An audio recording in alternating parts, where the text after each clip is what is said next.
مولانا حضرت ریاض قادری صاحب، کیا وہ بھی کوئی تنخواہ وغیرہ لیتے ہیں؟ بڑا ریلیونٹ کوشچن ہے، میں آپ کو بتاتا ہوں۔ مولانا ریاض قادری صاحب جو کہ فاؤنڈر ہیں دعوت اسلامی کے، اگر میں کہوں کہ ہمارے اس پورے چینل کی جو جان ہے، ان کا جب پروگرام آتا ہے تو پوری دنیا کنیکٹ ہو جاتی ہے، اور ساری دعوت اسلامی کو وہ رن کر رہے ہیں۔ لاجیکلی بھی، اخلاقاً بھی، جب بندہ کوئی پروگرام کرتا ہے چینل پر اور وہ چینل کا ٹاپ ریٹنگ پروگرام ہو تو وہ اس پر چارج کر سکتا ہے، اور اس چارج پر کسی کو برا منانا بھی نہیں چاہیے، وہ اس کا حق ہے، ٹھیک ہے۔ ایک تو امیر اہل سنت کا وہ one of the top ranking programme مدنی مذاکرہ ہر سیٹرڈے بھی ہوتا ہے، اور بعض اوقات تو پورا مہینہ ہوتا ہے۔ رمضان میں وہ مہینے کے 60 کے قریب مدنی مذاکرے کر رہے ہوتے ہیں، وہ اس کی رائلٹی لے سکتے ہیں، وہ اس پر چارج کر سکتے ہیں۔ اس کے علاوہ امیر اہل سنت کا ایک اور بڑا کام، جو کہ امیر اہل سنت نے کتابیں لکھی ہیں۔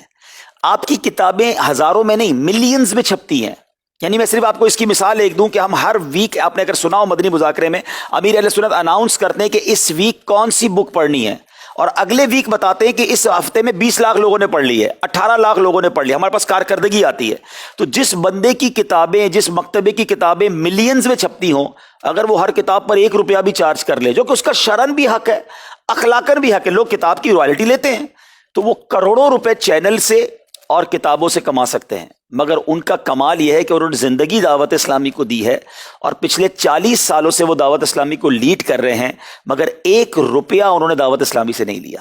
وہ اگر ہمارے چینل پر بھی آتے ہیں نا، تو اپنی چائے بھی خود لاتے ہیں، ان کا خادم آتا ہے، ان کے گھر سے چائے بنی ہوئی لاتا ہے اور ان کو پلاتا ہے۔ وہ کہتے ہیں میں چینل کی چائے بھی اس لیے نہیں پیتا کہ میں جو چینل پر یہ کام کروں کہ یہ اس کا بدلہ نہ ہو جائے، ان کی اپنے نام پہ کوئی پراپرٹی نہیں ہے۔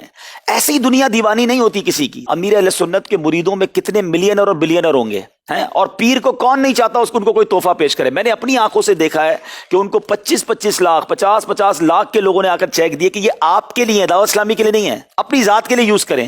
انہوں نے کہا میں نے اپنی ذات کے لیے کچھ نہیں رکھنا، دعوت اسلامی کو دینے تو دے دو۔ انہوں نے پیسے واپس کیے، اور آج یہ دنیا کے کروڑوں لوگوں کے دلوں کی دھڑکن اسی لیے ہیں کہ انہوں نے یہ درویشانہ زندگی گزاری۔ لیکن اگر موقع ملتا تو میں ان کا بستر اور ان کا بیڈ روم آپ کو دکھاؤں کہ کروڑوں لوگوں کا جو پیر ہے آج بھی چٹائی پہ سوتا ہے، کیونکہ امیر اہل سنت رسول پر عمل کرتے ہیں الحمدللہ۔ آپ کی جب ملاقات ہوگی تو آپ انشاءاللہ دیکھیں گے کہ ہم نے لاکھوں ہزاروں پیروں کو دیکھا کہ لوگ ان کے پاس جا کر نذرانہ دیتے ہیں۔ امیر اہل سنت وہ آپ جب ملیں گے وہ کچھ آپ کو دے رہے ہوں گے، وہ آپ کو تحفہ کبھی کتاب کا دیں گے، کبھی CD کا دیں گے، کبھی کوئی نوٹ تحفے میں دیں گے، یعنی وہ بانٹتے ہی رہتے ہیں ماشاءاللہ، اور اللہ پاک ان کا